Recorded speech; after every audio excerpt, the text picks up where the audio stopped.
Since we just discussed the activity or the sales activity in 55 plus community, we thought we would kind of delve into the subject of 55 and older communities and the pros and cons of living in a 55 and older community. We received a listener question from Carla in Cumming.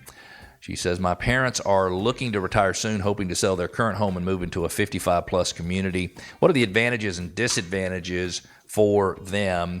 And I have done just a little bit of research, but some of this is just going to come from my own personal experience. 55 plus or 55 and older community is basically an established active adult living area that has the requirement for at least one resident, typically living in each property, to be over the age of 55 or 55 and older.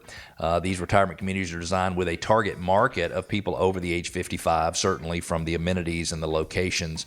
The communities are typically smaller. In the case of Village of Eden Creek, 1,100 homes. It's huge.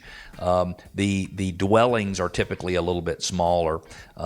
With a 55 plus community, they're able to offer residents a sense of belonging and community. There's lots and lots of activities. The pros are sometimes they can be a cheaper cost of living. Sometimes they are safer and have better security, gated, sometimes low property taxes, but that could be just because of the age of the residents. You've got lots of amenities and low maintenance requirements. They sometimes offer peaceful serenity. A con can be all of them have homeowners associations. If you're looking to live in a place that has people of many different ages and diversity, 55 and older community is not going to work for you. Generally, there's no Medicare on site, and that's our medical care on site, and that's compared to an assisted living home, and there's lots of rules and regulations. You typically have HOA board members that are active and involved and sometimes help you make the right decisions as to what you should do. And also they have smaller homes, so the square footage is generally smaller in a 55 and older community. And so I think for people who are at the right age, who are looking to move into a 55 and older community, you should consider that you have little to no home maintenance, that you can connect with lots of others your age. There's less upkeep. There's the homeowners association provides all the services and keeps the community beautiful. You can participate in similar interest groups that you have.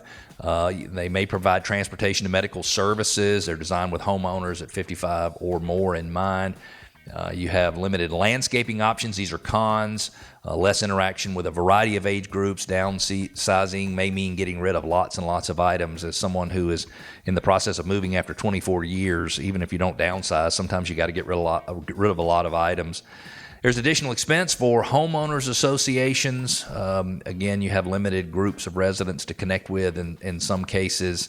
Trips may be limited to certain days of the week if you're trying to go somewhere if you can't drive. And sometimes the living spaces, I find that when somebody buys a space in a 55 and older community, it is more common for them not to update it. So if it was new 15 years ago, it might look exactly the same as it did, 15 years ago.